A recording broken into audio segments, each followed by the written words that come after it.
Hello and good morning to all of you. मैं आशा करती हूँ कि आप सब बिल्कुल ठीक होंगे और एक बार फिर से आप सभी का स्वागत है हमारे channel current affairs by Ravi पे। तो फ्रेंड्स, ये है हमारी डेली करंट अफेयर्स की क्लासेस और यहाँ पर हम हर दिन मोस्ट इम्पॉर्टेंट 15 करंट अफेयर्स को डिस्कस करते हैं डिटेल्ड एक्सप्लेनेशन और रिवीजन के साथ साथ। तो आज की क्लास में हम चर्चा करेंगे 3 अगस्त 2026 के 15 मोस्ट इम्पॉर्टेंट करंट अफेयर्स के बारे में। तो फ्रेंड्स, अगर आप किसी भी वनडे एग्जाम की तैयारी कर रहे हैं तो करंट अफेयर्स को बेस्ट तरीके से पढ़ने के लिए आप हमारे चैनल को फॉलो कर सकते हैं।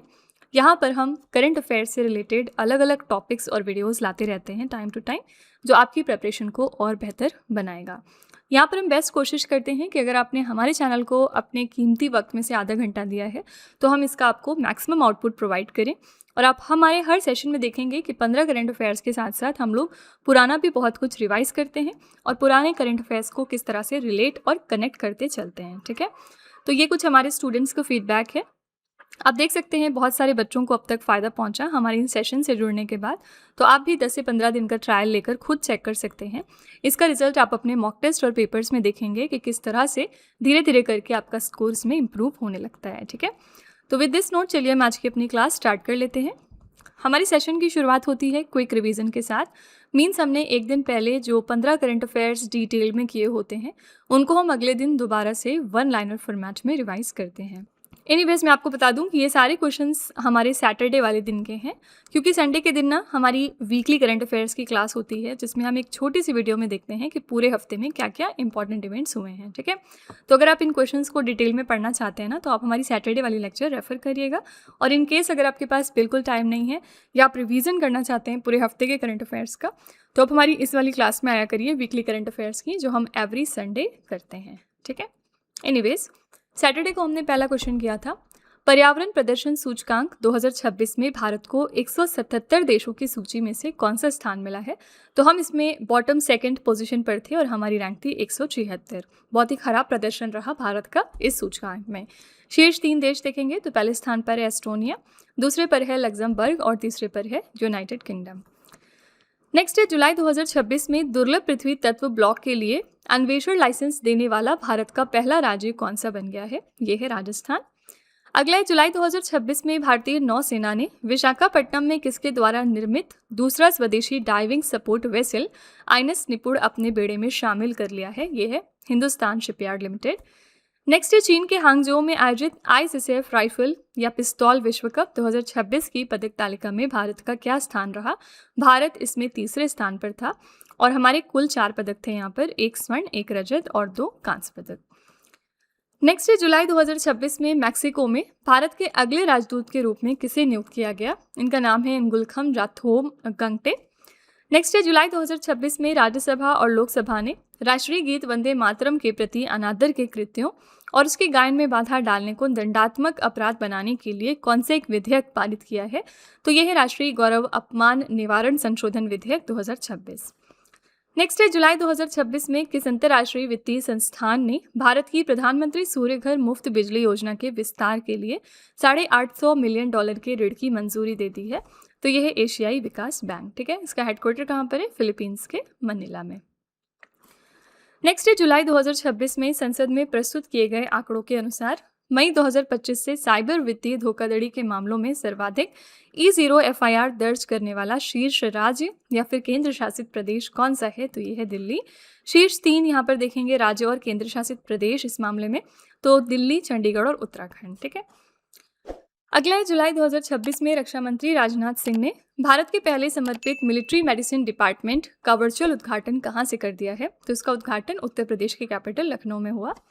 नेक्स्ट है स्कॉटलैंड के ग्लासगो में आयोजित कॉमनवेल्थ गेम्स 2026 में पुरुषों के +110 kg यानी 110 किलोग्राम प्लस की वेटलिफ्टिंग इवेंट में किस भारतीय ने रजत पदक जीता। इनका नाम है लवप्रीत सिंह। नेक्स्ट है जुलाई 2026 में किस बंदरगाह को best port of the year श्रेणी में इंडिया मैरीटाइम अवार्ड से सम्मानित किया गया। तो ये था गुजरात का दीनदयाल पोर्ट प्राधिकरण। नेक्स्ट है India's reform trajectory, market distortion and the next frontier for growth and competitiveness की रिपोर्ट के अनुसार ग्लोबल रिफॉर्म रैंकिंग 2026 में भारत ने वैश्विक स्तर पर कौन सा स्थान हासिल कर लिया है। तो हमारी रैंक है यहाँ पर 57। नेक्स्ट है ग्लोबल फाइनेंस अवार्ड्स 2026 में दुनिया का सर्वश्रेष्ठ कॉर्पोरेट बैंक का पुरस्कार जीतने वाला पहला दक्षिण पूर्व एशियाई बैंक कौन सा बन गया? यह है सिंगापुर का डीबीएस बैंक। अगला है जुलाई 2026 में एआई सक्षम मौसम पूर्वानुमान और समुद्री कचरे की निगरानी के लिए पृथ्वी विज्ञान मंत्रालय ने अपने 20वें स्थापना दिवस पर किस ऐप को लॉन्च किया? तो ये ऐप थे विंग्स और सागर प्रहरी। और आखिरी प्रश्न है जुलाई 2026 में किस भारतीय अनुभवी बल्लेबाज ने अंतर्राष्ट्रीय क्रिकेट के सभी प्रारूपों से संन्यास लेने की घोषणा कर दी है? तो ये हैं अजिंक्य रहाणे। ठीक है, तो फ्रेंड्स ये हमारे सैटरडे के 15 मोस्ट इंपॉर्टेंट करंट अफेयर्स हैं। अगर आप इनको और अच्छे तरीके से समझना चाहते हैं तो आप हमारा उस दिन वाला लेक्चर ज़रूर रेफर करिएगा। ठीक है, बाकी चलिए अब आज की अपनी क्लास हम शुरू कर लेते हैं। क्वेश्चन नंबर 1 है, भारत के जलाशयों, झीलों और बांधों पर फ्लोटिंग सोलर प्लांट लगाने के लिए जुलाई 2026 में केंद्रीय मंत्रिमंडल ने किस योजना की मंजूरी दे दी है? तो यहाँ पर हाल ही में अप्रूव हो गई है प्रधानमंत्री सूर्य सरोवर योजना। ठीक है, इसके बारे में थोड़ी डिटेलिंग देखते हैं। तो इस योजना की घोषणा हाल ही में हुई 31 जुलाई को। कुल बजट इसके लिए आवंटित है 5070 करोड़ रुपए का। योजना का मुख्य उद्देश्य क्या है? देश के जलाशयों, झीलों और बांधों पर फ्लोटिंग सोलर प्लांट लगाकर बड़े पैमाने पर सौर ऊर्जा का उत्पादन करना है। इस तरह से लगता है कुछ आपका सोलर प्लांट जो कि फ्लोटिंग होता है। तो क्षमता क्या रहेगी इसकी? देश भर के जल निकायों पर कुल 5000 मेगावाट क्षमता के फ्लोटिंग सोलर प्रोजेक्ट लगाए जाएंगे और कार्यान्वयन अवधि इसके लिए है 5 साल 2026-27 से लेकर 2030 और 31 तक। नोडल एजेंसी इसकी है ministry of new and renewable energy, यानी कि नवीन और नवीकरणीय ऊर्जा मंत्रालय। ठीक है, तो आंसर यहाँ पर हो जाएगा बी ऑप्शन, प्रधानमंत्री सूर्य सरोवर योजना। अभी कुछ दिनों पहले हमने बात करी थी किस योजना की? राष्ट्रीय कृषि विकास योजना की। और इसके बारे में हमने क्या डिस्कशन किया था? महाराष्ट्र इसके अंतर्गत पहला राज्य बन गया है जिसको कि सेकेंड इंस्टॉलमेंट मिलने जा रहा है। ठीक है, क्यों मिलने जा रहा है? क्योंकि महाराष्ट्र ने जो फर्स्ट इंस्टॉलमेंट था उसका 75% पूरी तरह से यूटिलाइज कर लिया है। तो महाराष्ट्र पहला राज्य है जिसको अब इसके अंडर में सेकेंड इंस्टॉलमेंट प्रोवाइड करेगा सेंट्रल गवर्नमेंट। ठीक है, तो इस वजह से हमारी ये राष्ट्रीय कृषि विकास योजना भी चर्चे में थी। ओके, जो भी स्कीम्स इस तरह से न्यूज़ में आएंगी वो आपको याद में रखनी होती है। तो चलिए हम केंद्र सरकार की कुछ योजनाएं रिवाइज कर लेते हैं। जून 2026 में आयुष्मान भारत योजना लागू करने वाला भारत का 36वां राज्य कौन सा बन गया? तो ये राज्य है पश्चिम बंगाल। और इस योजना की शुरुआत हुई थी 23 सितंबर 2018 को। किस केंद्रीय मंत्रालय ने जून 2026 में प्रधानमंत्री रिसर्च चेयर योजना की शुरुआत की है? तो शिक्षा मंत्रालय ने। मार्च 2026 में केंद्रीय मंत्रिमंडल ने भारत भर में 100 प्लग एंड प्ले औद्योगिक पार्क विकसित करने के लिए किस योजना को मंजूरी दी है? तो ये थी भव्या योजना। भव्या का फुल फॉर्म है भारत औद्योगिक विकास योजना। से नो टू प्रॉक्सी सरपंच अभियान किस मंत्रालय ने शुरू किया है? तो पंचायती राज मंत्रालय ने। मार्च 2026 में केंद्रीय मंत्रिमंडल ने जल जीवन मिशन को दिसंबर 2028 तक बढ़ाने की मंजूरी दे दी।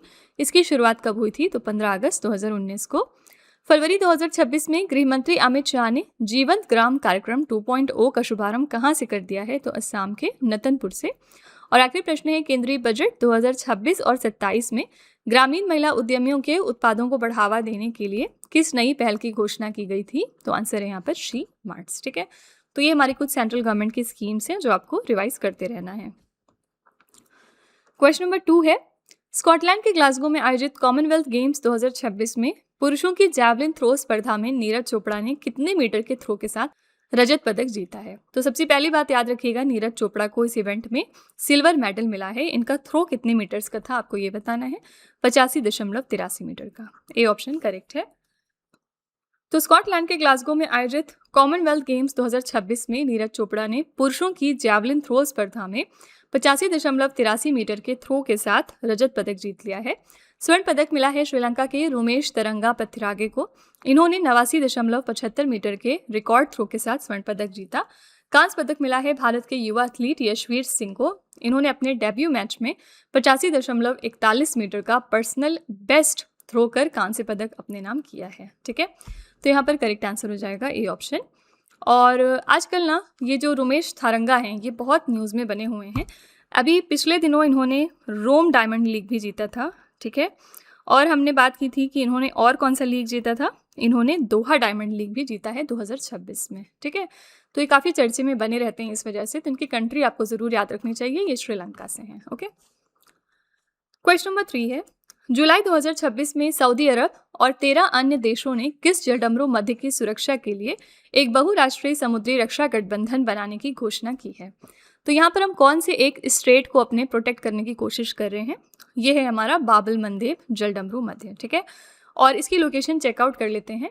आप देख सकते हैं कि यहाँ पर ये जो पोर्शन है ना, ये आपका बाबल मंडेब है। एथियोपिया कंट्री यहाँ आती है, सूडान, इजिप्ट, ये सब कंट्रीज़ हैं। और ये बीच में आपका रेड सी लोकेटेड है। और जो स्ट्रेट ऑफ हॉर्मूज जो बहुत ज़्यादा न्यूज़ में है वो यहाँ पर है, ठीक है, पर्शियन गल्फ के इधर की साइड। यूएई, ओमान, सऊदी अरब जैसे देश हैं। तो यहाँ पर बाबल मंदेब के खतरे को देखते हुए ना ये डिसीजन लिया गया है कि एक ऐसा कोलिशन बनाया जाए जो कि इस बाबल मंडेब को प्रोटेक्ट कर सके, ठीक है। तो सऊदी अरब और 13 अन्य देशों ने बाबल मंदेब जलडमरू मध्य लाल सागर और अदन की खाड़ी में नौवहन और व्यापारिक जहाज़ों की सुरक्षा के लिए मल्टीनेशनल मैरीटाइम डिफेंस कोलिशन बनाने की घोषणा कर दी है। इस गठबंधन का उद्देश्य क्या है? लाल सागर और आसपास के जलमार्गों में हूती विद्रोहियों के खतरों व हमलों से अंतर्राष्ट्रीय व्यापार और ऊर्जा आपूर्ति मार्गों को सुरक्षित रखना। इस गठबंधन का नेतृत्व सऊदी अरब कर रहा है और इसका स्थायी मुख्यालय भी इस वजह से सऊदी अरब के रियाद में बनाया जाएगा। प्रमुख सदस्य देश देखेंगे तो इस गठबंधन में सऊदी अरब के अलावा Turkey, Pakistan, Bangladesh, Kuwait, Bahrain, Qatar, मिस्र, Jordan, Yemen, Nigeria, Sudan, Djibouti और सोमालिया देश शामिल हैं, ठीक है। तो यहाँ पर करेक्ट आंसर है डी ऑप्शन, बाबल मंदेब जलडमरू मध्य, ठीक है। जैसे ही आपने सऊदी अरब देखा, आपको तुरंत याद आना चाहिए इंटरनेशनल बिग कैट अलायंस, क्योंकि अभी रिसेंटली सऊदी अरब ने इस अलायंस को ज्वाइन कर लिया है। और सऊदी अरब के साथ साथ एक और कौन सा देश है जिसने आईबीसीए को ज्वाइन किया सऊदी अरब के अलावा? तो ये है बांग्लादेश, ठीक है। और दूसरी इंपॉर्टेंट बात यह है कि सऊदी अरब ने इंडिया को अभी हाल ही में 2 लव्यातुम अवार्ड्स प्रेजेंट किए हैं हमारी हज कमेटी के लिए, ठीक है। क्वेश्चन नंबर 4 है, सरकारी स्कूलों की 9वीं कक्षा की छात्राओं से मुफ्त साइकिलें वितरित करने के लिए किस राज्य या फिर केंद्र शासित प्रदेश ने विद्या वाहिनी योजना की शुरुआत कर दी है? विद्या वाहिनी नाम की स्कीम लॉन्च हो गई है दिल्ली में। पर्पज रहेगा क्लास 9 में जो हमारी फीमेल स्टूडेंट्स पढ़ रही हैं गवर्नमेंट स्कूल्स में, उनको बाइसिकल प्रोवाइड करना। तो सरकारी स्कूलों की 9वीं कक्षा की छात्राओं को मुफ्त साइकिलें देने के लिए दिल्ली सरकार ने विद्या वाहिनी योजना की शुरुआत कर दी है।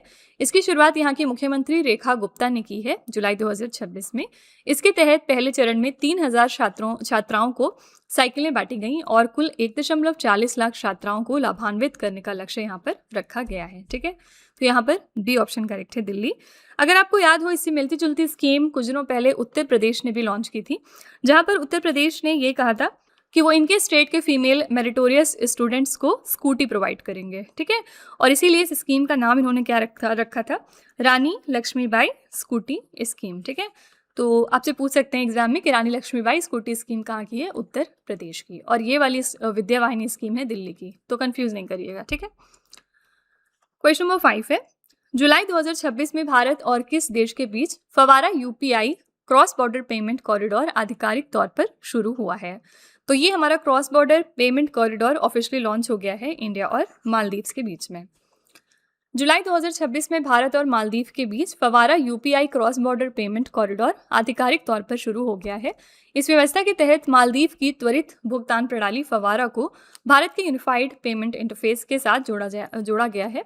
उद्देश्य क्या रहेगा? इससे मालदीव से भारत में यूपीआई सक्षम बैंक खातों में सीधे और वास्तविक समय में धन ट्रांसफर किया जा सकेगा, ठीक है।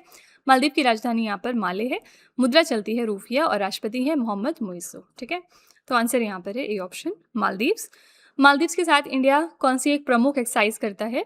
तो मालदीव्स के साथ हम करते हैं कोवरेन, ठीक है।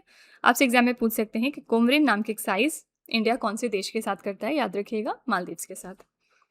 यूपीआई की बात कर लेते हैं। यूपीआई को अडॉप्ट करने वाला लेटेस्ट देश कौन सा है? कैम्बोडिया। कैम्बोडिया 9वें नंबर का देश है जिन्होंने यूपीआई को अडॉप्ट किया। और इसके पहले 8th नंबर का देश कौन सा था? ये था कतर, ठीक है। क्वेश्चन नंबर 6 है, विश्व लंग कैंसर दिवस 2026 हमने कब मनाया? वर्ल्ड लंग कैंसर डे हर साल हम 1 अगस्त को मनाते हैं। और इसका मुख्य उद्देश्य क्या है? फेफड़ों के कैंसर के कारण शुरुआती पहचान और बचाव के बारे में लोगों को जागरूक करना। इस साल की हमारी थीम है फेफड़ों के कैंसर के माध्यम से एक साथ, यानी टुगेदर थ्रू लंग कैंसर, ठीक है। तो सी ऑप्शन करेक्ट है, 1 अगस्त। 1 महीने पीछे अगर चलें तो क्या आ जाएगा? 1 जुलाई। और मैंने आपको बताया था कि 1 जुलाई को 3 इंपॉर्टेंट डेज हम मनाते हैं। पहला हो गया चार्टर्ड अकाउंटेंट्स डे, दूसरा हो गया जीएसटी डे और तीसरा हो गया नेशनल लेवल का डॉक्टर्स डे। ये तीनों इंपॉर्टेंट डेज हम 1 जुलाई को सेलिब्रेट करते हैं। क्वेश्चन नंबर 7 है, जुलाई 2026 में केंद्रीय कैबिनेट ने 3.15 लाख करोड़ रुपए के खर्च के साथ प्रधानमंत्री किसान सम्मान निधि योजना को किस अवधि तक जारी रखने की मंजूरी दे दी है? तो प्रधानमंत्री किसान सम्मान निधि स्कीम को अप्रूव किया गया है कि वो अगले 5 और सालों के लिए इफेक्टिव रहेगा, यानी 2026-27 से लेकर 2030 और 31 तक। तो इसका उद्घाटन किया था नरेंद्र मोदी ने। इस योजना की शुरुआत 2019 में हुई थी, 24 फरवरी को। शुरुआती वर्ष 2019 में उत्तर प्रदेश के गोरखपुर से इसको लॉन्च किया गया था। नोडल मंत्रालय कौन सा है इसका? कृषि एवं किसान कल्याण मंत्रालय। इस योजना का प्रमुख उद्देश्य है किसानों व उनके परिवार को आय सहायता प्रदान करना। किसानों को न्यूनतम आय सहायता के रूप में प्रतिवर्ष 6,000 रुपए दिए जाते हैं इसके अंतर्गत। और जुलाई 2026 में केंद्रीय कैबिनेट ने 3.15 लाख करोड़ रुपए के खर्च के साथ पीएम किसान स्कीम को 5 साल के लिए बढ़ाने का फैसला कर लिया है। ठीक है, तो यहाँ पर आंसर है सी ऑप्शन, 2026-27 से लेकर 2030-31। ठीक है, अभी हमने पीछे देखा था कि हमने जल जीवन मिशन को भी बढ़ा दिया है, कब तक के लिए? दिसंबर 2028 तक के लिए। ठीक है, तो जल जीवन मिशन 2.0 कब तक रहने वाला है, अब कब तक इफेक्टिव रहेगा? दिसंबर 2028 तक। क्वेश्चन नंबर 8 है, भारतीय प्राणी सर्वेक्षण द्वारा जारी भारत की तितलियों और पतंगों के पहले व्यापक राष्ट्रीय कैटलॉग में कुल कितनी प्रजातियां दर्ज की गई हैं? तो यहाँ पर इनकी कुल 13,703 प्रजातियां दर्ज हुई हैं। तो भारतीय प्राणी सर्वेक्षण ने 12 वर्षों के लंबे शोध के बाद भारत की तितलियों और पतंगों का पहला व्यापक राष्ट्रीय कैटलॉग पूरा कर लिया है। इस ऐतिहासिक उपलब्धि में कुल 13,703 प्रजातियों का दस्तावेजीकरण किया गया, जो विश्व की कुल प्रजातियों का 8.25% है। इसमें 3,705 वंश, 240 उपकुल, 102 कुल और 31 सुपर फैमिली शामिल हैं। ठीक है, बात करेंगे जूलॉजिकल सर्वे ऑफ इंडिया की, यानी भारतीय प्राणी सर्वेक्षण की। तो स्थापना इसकी हुई थी 1 जुलाई 1916 को। मुख्यालय इसका पश्चिम बंगाल के कोलकाता में है और इसका मंत्रालय है पर्यावरण, वन और जलवायु परिवर्तन मंत्रालय, यानी ministry for environment, forest and climate change. ठीक है, इसके मिनिस्टर हमारे कौन है? भूपेंद्र यादव। ओके, तो आंसर यहाँ पर हो जाएगा बी ऑप्शन। क्वेश्चन नंबर 9 है, अगस्त 2026 में केंद्र सरकार ने सशस्त्र बल चिकित्सा सेवाओं का नया महानिदेशक किसे नियुक्त कर दिया है? तो नए director general armed forces medical services में कौन बन गए हैं? इनका नाम है air marshal Sandeep Thareja. C option correct है, पिक्चर आप यहाँ पर देख सकते हैं। एयर मार्शल संदीप थरेजा को सशस्त्र बल चिकित्सा सेवाओं का नया महानिदेशक नियुक्त किया गया। 31 अगस्त 2026 को वो वाइस एडमिरल आरती सरीन के सेवानिवृत्त होने के बाद पदभार ग्रहण करेंगे। तो किसको रिप्लेस कर रहे हैं, आपको ये भी याद रखना होता है। बात करेंगे सशस्त्र बल चिकित्सा सेवाओं की, तो सशस्त्र बल चिकित्सा सेवा महानिदेशक भारतीय सशस्त्र बलों की चिकित्सा व्यवस्था का शीर्ष पद है, जो थल सेना, नौसेना और वायुसेना की स्वास्थ्य सेवाओं को आपस में जोड़ता है। और इसका गठन कब हुआ था? 1948 में रक्षा मंत्रालय के अधीन। ठीक है, तो करेक्ट आंसर है C option, air marshal Sandeep Thareja. पिछले दिनों कैप्टन शिवानी सहरावत बहुत ज़्यादा न्यूज़ में थी, इनके बारे में बात कर लेते हैं। कैप्टन शिवानी सहरावत, और ये किस वजह से चर्चे में आई थी? क्योंकि ये फर्स्ट फीमेल वुमेन ऑफिसर बन गई हैं जो कि एडी कैंप के तौर पर अपॉइंट हुई थी to the chief of army staff. ठीक है, तो इस वजह से ये काफ़ी ज़्यादा चर्चे में थी। कैप्टन शिवानी सहरावत, नाम याद रखिएगा इनका। अगला है कॉमनवेल्थ गेम्स 2026 में महिला जूडो 48 किलोग्राम वर्ग में स्वर्ण पदक जीतने वाली पहली भारतीय महिला खिलाड़ी कौन बन गई? फर्स्ट इंडियन फीमेल एथलीट जिन्होंने गोल्ड मेडल जीत लिया इस इवेंट में in the women's 48 kg judo category. इनका नाम है Asmita Dey. B option correct है। कॉमनवेल्थ गेम्स 2026 में महिला जूडो 48 किलोग्राम वर्ग में स्वर्ण पदक जीतने वाली पहली भारतीय महिला खिलाड़ी अस्मिता डे बन गई हैं। उन्होंने फाइनल मुकाबले में कनाडा की हेडी क्वैच को गोल्डन स्कोर में हराया था। 23 वर्ष की हैं अस्मिता डे, मूल रूप से त्रिपुरा की रहने वाली हैं और वर्तमान में उत्तर प्रदेश पुलिस में सब इंस्पेक्टर के पद पर कार्यरत हैं। ठीक है, वहीं भारतीय स्टार जूडो खिलाड़ी हर्ष सिंह ने 2026 के ग्लासगो राष्ट्रमंडल खेलों में पुरुषों के 60 किलोमीटर भार वर्ग में शानदार प्रदर्शन करते हुए स्वर्ण पदक जीतकर इतिहास रच दिया है। वो राष्ट्रमंडल खेलों के इतिहास में जूडो स्पर्धा में गोल्ड जीतने वाले पहले भारतीय पुरुष जूडोका बन गए हैं। ठीक है, तो यहाँ पर करेक्ट आंसर हो जाएगा बी ऑप्शन, अस्मिता डे। कॉमनवेल्थ गेम्स के बारे में कई बार हम बात कर चुके हैं। इस साल के कॉमनवेल्थ गेम्स 2026 के स्कॉटलैंड के ग्लासगो में हो रहे हैं। इसके पहले 2022 में हुए थे, कहाँ पर? बिर्मिंघम में, और अब 2030 में होंगे इंडिया के अंदर अहमदाबाद में। ठीक है, ये हर्ष सिंह हैं, इनके बारे में हमने पीछे बात करी। क्वेश्चन नंबर 11 है, बेसल 3 अनुरूप 81 परपेचुअल बॉन्ड जारी करने वाला पहला भारतीय बैंक कौन सा बन गया है? पहला बैंक जिन्होंने इशू किया बेसल 3 कंप्लाइंट 81 परपेचुअल बॉन्ड, यह है भारतीय स्टेट बैंक। ठीक है, तो जुलाई 2026 में एसबीआई ने बेसल 3 के अनुरूप 81 बॉन्ड के जरिए 4,691 करोड़ रुपए की राशि जुटाई। क्या होता है बेसल 3? ये अंतर्राष्ट्रीय बैंकिंग नियमों का एक सेट है जिसे वित्तीय प्रणाली को मजबूत करने के लिए तैयार किया गया। 2008 के वैश्विक वित्तीय संकट के बाद बैंक फॉर इंटरनेशनल सेटलमेंट्स की बेसल कमेटी ने इन मानकों को विकसित किया था। मुख्य उद्देश्य था बैंकों को आर्थिक मंदी या वित्तीय झटकों को झेलने के लिए अधिक सक्षम बनाना। ठीक है, तो आंसर है यहाँ पर डी ऑप्शन, भारतीय स्टेट बैंक। अभी रिसेंटली भारतीय स्टेट बैंक दुनिया का बेस्ट कंज्यूमर बैंक भी साबित हुआ है। ठीक है, आपसे पूछ सकते हैं कि दुनिया का बेस्ट कंज्यूमर बैंक कौन सा साबित हुआ? यह है state bank of India. Question number 12 है, नई दिल्ली में संपन्न 22वें कॉमनवेल्थ टेबल टेनिस चैंपियनशिप 2026 में किस देश ने पुरुष और महिला दोनों वर्गों का खिताब जीत लिया? तो यहाँ पर भारत ने मेंस और वुमेन्स कैटेगरीज में ये टाइटल जीता है। नई दिल्ली के त्यागराज स्टेडियम में संपन्न 22वें कॉमनवेल्थ टेबल टेनिस चैंपियनशिप में भारत ने पुरुष और महिला दोनों टीमों का स्वर्ण पदक जीत लिया है। और महिला टीम का प्रदर्शन देखेंगे तो भारतीय महिला टीम ने फाइनल मुकाबले में मलेशिया को हराया था 3-0 से, और पुरुष टीम का प्रदर्शन देखेंगे तो भारतीय पुरुष टीम ने फाइनल मैच में मलेशिया को 3-2 से शिकस्त देकर खिताब अपने नाम किया। तो इसमें एक चीज याद रखिएगा कि विनर दोनों ही, यानी मेंस और वुमेन्स दोनों में इंडिया है, और रनर अप टीम थी मलेशिया दोनों में। ठीक है, तो यहाँ पर आंसर है सी ऑप्शन, भारत। ऑप्शन में यहाँ पर सिंगापुर भी है, और इसके बारे में हमने बात की थी जब हम हेनले पासपोर्ट इंडेक्स पढ़ रहे थे अभी 1-2 दिन पहले। क्वार्टर 3 की रैंकिंग क्योंकि रिलीज हो गई है, और क्वार्टर 3 की रैंकिंग में इंडिया की रैंक की बात हम कर लेते हैं। इंडिया की रैंक यहाँ पर है 81, और क्वार्टर 1 में इंडिया की रैंक थी 75, क्वार्टर 2 में इंडिया की रैंक थी 78। ठीक है, क्वेश्चन नंबर 13 है, 31 जुलाई से 1 अगस्त 2026 तक वस्त्र उत्सव 2026 का आयोजन भारत के किस शहर में किया गया? वस्त्र उत्सव रिसेंटली सेलिब्रेट किया गया है चेन्नई में। ठीक है, 2 दिन का ये इवेंट था। 31 जुलाई से लेकर 1 अगस्त तक वस्त्र उत्सव का आयोजन चेन्नई शहर में किया गया। यह आयोजन श्री कुचलंबल कल्याण महल चिटपेट में हुआ था। उद्देश्य क्या था? भारत की समृद्ध हथकरघा विरासत, हस्तशिल्प और टिकाऊ फैशन को बढ़ावा देना तथा पारंपरिक कारीगरों एवं बुनकरों को सीधा मंच प्रदान करना। ठीक है, तो यहाँ पर आंसर हो जाएगा ए ऑप्शन, चेन्नई। अभी रिसेंटली चेन्नई में कौन सी ब्रिक्स की एक मीटिंग हुई थी? यहाँ पर 3rd एडिशन हुआ है ब्रिक्स न्यूरो साइंस सिंपोजियम का। ठीक है, तो जितने भी ब्रिक्स के अंडर में इवेंट्स हो रहे हैं उसमें वेन्यू आपको याद में रखना है। कमेंट में ज़रा बताइएगा कि जो ब्रिक्स की हमारी प्रेसिडेंसी है उसके सेलिब्रेशन में हम किस पर्सन को एज अ चीफ गेस्ट बुला रहे हैं। कमेंट में इसका आंसर आपको लिखना है। क्वेश्चन नंबर 14 है, केंद्रीय मंत्री ज्योतिरादित्य सिंधिया ने पंडित दीनदयाल उपाध्याय दूरसंचार उत्कृष्टता पुरस्कार 2025 से किसे सम्मानित किया है? ये ऑनर किसको दिया गया? आंसर हो जाएगा अमंत्या टेक्नोलॉजीज प्राइवेट लिमिटेड और फिनारा को। डी ऑप्शन करेक्ट है। तो जुलाई 2026 में केंद्रीय मंत्री ज्योतिरादित्य सिंधिया ने पंडित दीनदयाल उपाध्याय दूरसंचार उत्कृष्टता पुरस्कार 2 संगठनों को प्रदान किया है।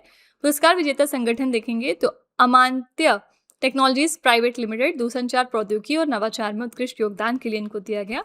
दूसरे हैं फिनारा, दूरसंचार क्षेत्र में उल्लेखनीय कार्य के लिए इनको मिला है। ठीक है, तो ये पुरस्कार भारत सरकार के दूरसंचार विभाग द्वारा दूरसंचार क्षेत्र में उल्लेखनीय कार्य के लिए दिया जाने वाला एक प्रतिष्ठित राष्ट्रीय पुरस्कार है।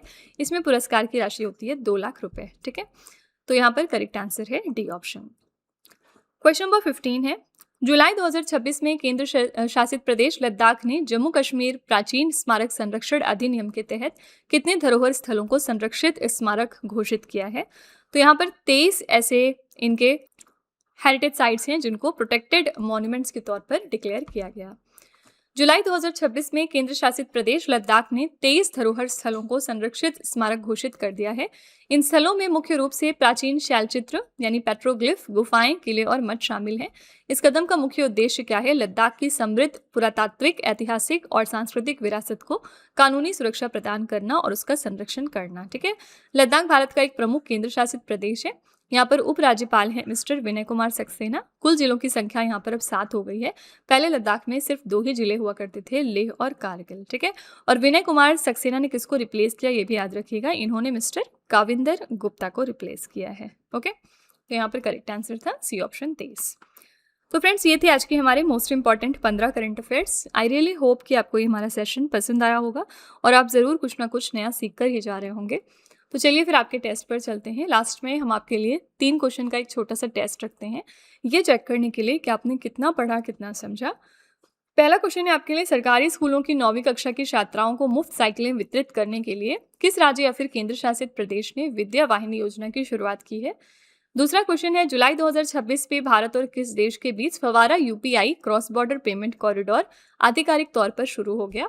और तीसरा क्वेश्चन है, कॉमनवेल्थ गेम्स 2026 में महिला जूडो 48 किलोग्राम वर्ग में स्वर्ण पदक जीतने वाली पहली भारतीय महिला खिलाड़ी कौन बन गई। तो ये 3 क्वेश्चंस आपके लिए हैं एज अ होमवर्क। इनका जवाब आपको कमेंट में जाके लिखना है। इसी के साथ हमारी क्लास यहाँ पर एंड होती है। आप अपना फीडबैक कमेंट में ज़रूर लिखिएगा कि आपको ये क्लास कैसी लगी। अगर आपको लगता है कि ये क्वेश्चंस कहीं ना कहीं आपको हेल्प कर रहे हैं तो प्लीज़ एक छोटा सा रिव्यू आप हमारे कमेंट में डाल दीजिएगा, ठीक है। तो चलिए फिर नेक्स्ट सेशन में मिलते हैं। Till then stay tuned. Thank you so much for watching. Also don't forget to like, share and subscribe our channel. तो फ्रेंड्स, वीडियो को एंड करने से पहले बस यहाँ पर एक छोटी सी इन्फॉर्मेशन है आपके लिए। अगर आपको हमारी जीएस या फिर करंट अफेयर्स की ई बुक चाहिए तो आप उसके लिए हमारी वेबसाइट www.redbookspdf.com को रेफ़र कर सकते हैं।